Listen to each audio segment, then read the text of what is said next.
Hello, hello, j'espère que vous allez super bien ce matin.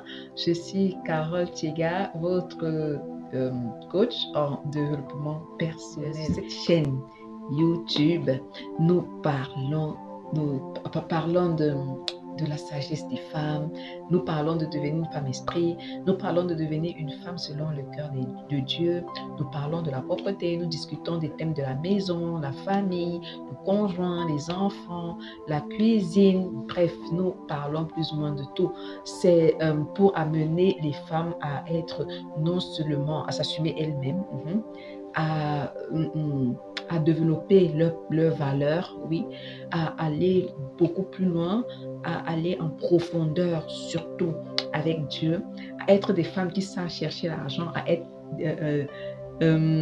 financièrement indépendantes. Bref, c'est une chaîne qui booste les femmes à se développer personnellement, en fait. Alors, le générique.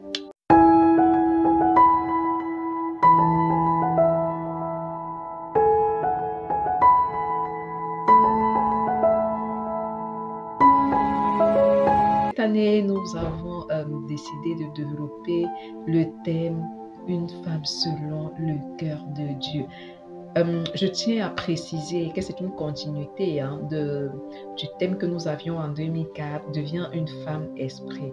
Donc, ce sont des thèmes un peu, voilà, nous irons toujours plus ou moins dans le même sens. Aujourd'hui, je voudrais te parler de l'esprit de grandeur. En fait, lorsque Dieu t'élève, oui, lorsque Dieu t'élève, ne reste pas dans les bassesses. Alors, ce matin, comme d'habitude, si tu es nouvelle sur cette chaîne, sache que ici, nous développons tous ces thèmes-là à base des versets bibliques. Et ce matin, nous allons prendre ce verset biblique-ci. Genèse chapitre 41 et le verset 41.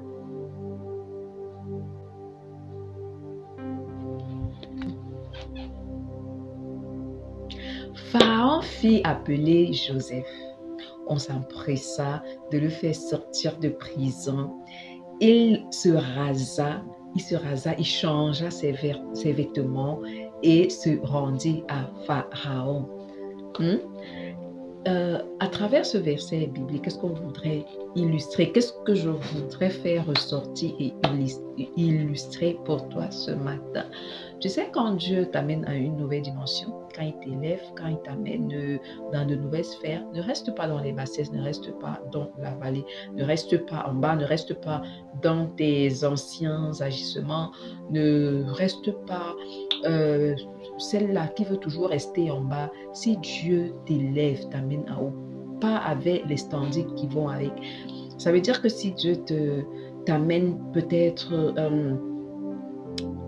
à entretenir, voilà, des personnes, t'amène à un poste de responsabilité où tu dois prendre soin des autres, où tu dois peut-être éduquer les autres, où tu dois peut-être enseigner les autres. Il faudrait que toi-même tu sois soigné. Nous commençons par le physique. Il faudrait que toi-même tu sois soigné. Tu vois, on dit que lorsque Pharaon a appelé Joseph, il a appelé Joseph. Joseph s'est d'abord coiffé, quoi. Il s'est d'abord rasé. Joseph sortait de prison. Il n'a pas fait genre, il n'a pas joué au malheureux, il n'a pas joué à la victime, il n'a pas joué à celui-là qui est tout le temps malade. Il n'a pas dit, ah non, je sors de prison, enfin, on va comprendre. Non, c'est pas comme ça. Quand tu es appelé à de grandes choses, ne reste pas dans la victimisation. Ne te dis pas, oh, je suis malheureuse, les gens vont comprendre. Personne ne va comprendre. Au contraire, on va te voir comme quelqu'un qui ne comprend justement pas. Voilà. Change ta façon de faire. Tu vois, Joseph s'est rasé. Voilà. Change même ton langage. Change ta façon de te vêtir. Ne te vêtis plus comme au marché, ne te vêtis plus comme une femme de la rue. Commence à bien te mettre, tu vois. Commence à soigner ton apparence physique, tu vois. Ne fais pas des... En fait, même ton accoutrement doit refléter la nouvelle personne que tu es, oui. Parce que je vais te dire une chose, parfois on perd des opportunités, on passe à côté de grandes opportunités, juste à cause de notre accoutrement.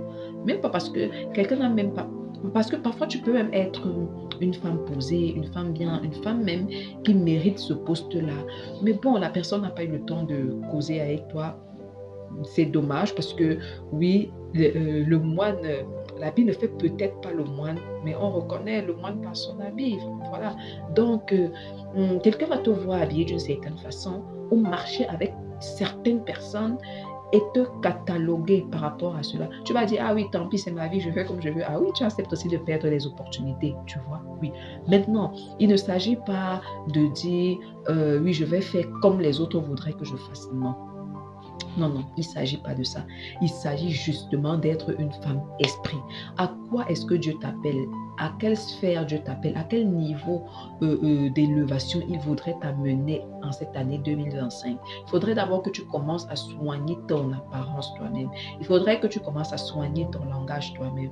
Il ne faudrait pas que tu entres dans cet état d'esprit-là, te disant, ah, je suis rien, je suis pauvre, personne ne me connaît, je ne peux pas réussir, je ne peux pas faire des affaires, je ne peux pas toucher une certaine somme d'argent dans ma vie. Non, ça, ce sont des limitations, des barrières. En fait, tu t'es déjà mise des barrières toi-même, tu vois. Et avant même d'accéder à ce niveau, il faudrait, avant même que tu te dises, non, il faut d'abord que quelqu'un me repère, il faut d'abord qu'un employeur me repère, il faut d'abord qu'un futur potentiel conjoint me repère, il faut d'abord qu'un certain type d'affaires, de business me repère avant que je ne commence à changer mes habitudes, que ce soit mes habitudes alimentaires, ma façon de parler, les gens avec qui je marche, ma façon de m'habiller, ma façon de me coiffer même.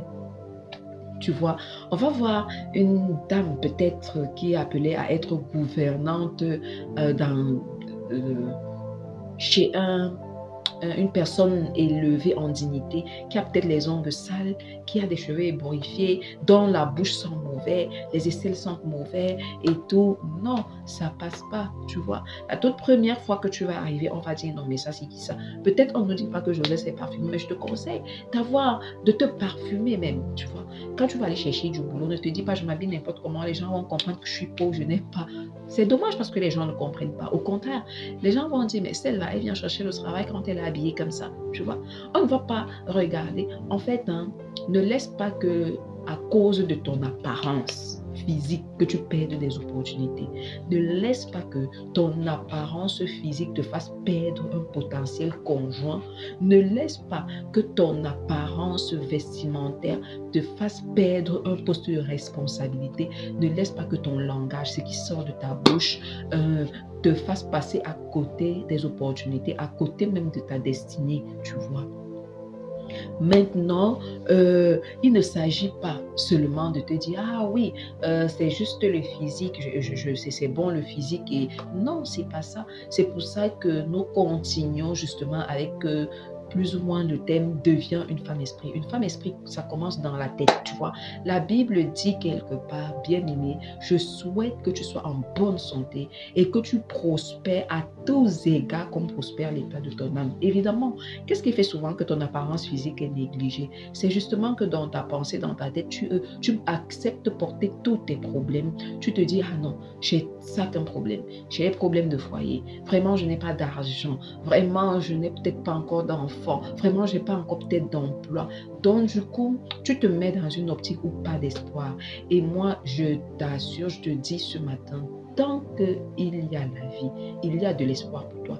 Tant qu'il y a la vie, il y a quelque chose qui doit être changé pour toi en 2026. D'ailleurs, si tu es tombé sur cette vidéo ce matin, c'est que Dieu veut faire quelque chose avec toi. Quoi, je ne sais pas. Mais il faudrait que tu sois sensible à ce que l'Éternel voudrait faire avec toi cette année 2025. Je vous ai dit, cette année est une année de grâce, d'abondance, de conquête de nouveaux territoires et de victoire. Je ne sais pas dans quelle position tu te places quand on parle de ça. Est-ce que tu te dis ça ne me concerne pas? Est-ce que tu te dis ah non, vraiment ça ne concerne que les autres? Est-ce que tu te dis je pense que je ne vais pas y arriver? Est-ce que tu te laisses aller? Est-ce que tu es découragé? Si tu es découragé ce matin, je t'encourage à faire comme Joseph. Tu sais, avant tout, Joseph était entré dans une intimité profonde avec Dieu. Ça veut dire qu'il l'exerçait déjà dans ce qu'il connaissait. Ce qui amène Joseph devant le pharaon, c'est qu'il interprétait les rêves. C'est pourquoi, à l'intérieur, je vais te demander quels sont tes talents. Quels sont les talents que tu mets en exergue? Ne reste pas en te disant, ah oui, vraiment, j'ai un diplôme en Bac plus 3 en action commerciale, mais je n'ai pas encore trouvé de travail. Moi, je vais te dire, qu'est-ce que tu sais faire? Qu'est-ce que tu sais faire? Peut-être que tu sais bien parler. Peut-être que tu sais bien cuisiner, tu sais bien faire la cuisine. Peut-être que tu sais faire des jeux. Peut-être que tu sais faire la décoration. C'est ton talent qui va t'amener devant les rois. Mais si tu restes dans l'optique que, oh vraiment, je peux rien, je connais personne. Non, c'est vrai qu'il faut, on dit, il faut connaître quelqu'un derrière quelqu'un, oui. Parce que c'est ça. Qu'est-ce qui fait sortir Joseph de là? C'est que lorsqu'il était en prison, il a interprété le rêve d'un employé que Pharaon avait jeté en prison, un de ses gouverneurs, un de ses commis en fait de l'État qu'il avait jeté en prison. Et là-bas, le monsieur fait un songe et Joseph lui dit, attends, je vais interpréter les songes. C'est comme ça qu'il se fait une connexion en fait, tu vois. Et en plus, le monsieur, il dit même au monsieur, quand tu vas sortir, pardon, n'oublie pas, quand il sort et justement le reste est réalisé, le Pharaon a rétabli le monsieur parce que Joseph lui avait dit, Pharaon va te rétablir. Pharaon a rétabli le monsieur et il a oublié Joseph. Il a complètement oublié Joseph. Mais ce qui me plaît dans l'attitude de Joseph, Joseph n'a jamais laissé baisser les bras. Il ne s'est pas dit, ah oui, comme il m'a oublié, je ne continue pas sur le chemin. C'est ce que je sais faire, quoi. Je ne pense pas que Joseph restait comme ça et qu'il disait, ah oui, vraiment, je suis malheureux, je n'interprète plus alors les rêves. Depuis là, vraiment, tu vois.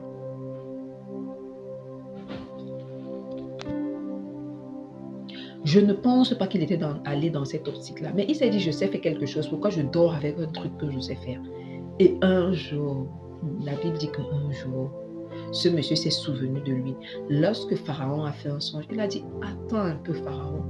Quand j'étais en prison, il y a un monsieur là-bas, un jeune là, il a interprété mon rêve et il a même dit exactement à Pharaon ce qui s'était passé. Il a dit, regarde, il a interprété comme ci, et que tu devais me rétablir et j'ai été rétabli. Et l'autre, il avait interprété son rêve de telle sorte que tu allais lui retrancher la vie, quoi, que tu allais couper sa tête et tu as vraiment coupé sa tête. Je pense que ce monsieur-là peut interpréter ton rêve, oui. En fait, je veux t'encourager aussi à faire ce que tu sais faire. Si tu es découragé ce matin, je voudrais que cette vidéo te booste aussi à te dire, il y a de l'espoir pour moi. Il y a de l'espoir pour moi. Il y a quelque chose qui peut encore se faire dans ma vie. Mais avant ça, c'est d'abord dans ta pensée. Il faudrait que tu changes ton système de pensée. Il faudrait que tu prospères à tous égards comme prospère l'état de ton âme. Il faudrait que ton âme prospère vers justement cette année de grâce. Il faudrait que ton mental prospère vers cette année de conquête de nouveaux territoires. Il faudrait que cette année proclamée année de victoire, que tu aies la victoire sur les conquêtes de nouveaux territoires. Tu vois, pour Joseph, c'est un nouveau territoire et il a conquis et il a eu la victoire. Il a conquis et il a eu la victoire. Quelle est la victoire qui t'attend devant? Quelle est la victoire en fait qui t'attend devant et que tu ne vois pas encore, tu vois? J'aimerais que tu restes focalisé sur ce que ton esprit te dit en ce moment. Sois sensible à cette saison-ci. Qu'est-ce que Dieu veut faire avec toi? Peut-être que c'est un nouvel emploi, peut-être que c'est un nouveau poste de responsabilité, peut-être que c'est un potentiel, c'est un mariage, peut-être que c'est une percée dans les affaires, peut-être, je ne sais pas. Peut-être même que c'est dans le ministère. Tu t'es senti peut-être frustré, rejeté et que le Seigneur voudrait te repositionner. Toi, comment est-ce que tu acceptes de te repositionner toi-même? Accepte de te repositionner toi-même pour voir la gloire de Dieu dans ta vie. Ma chérie, je voudrais pas que tu passes à côté de ce que le Seigneur a réservé pour toi cette année. Ne passe pas à côté de ce que le Seigneur veut faire avec toi cette année parce que tu restes dans les bassesses. Lorsque le Seigneur veut t'amener loin, lorsque le Seigneur t'élève, ne reste pas dans les bassesses, mais élève également ton niveau. Sur ce, je vous souhaite à tous une agréable journée, mes chers.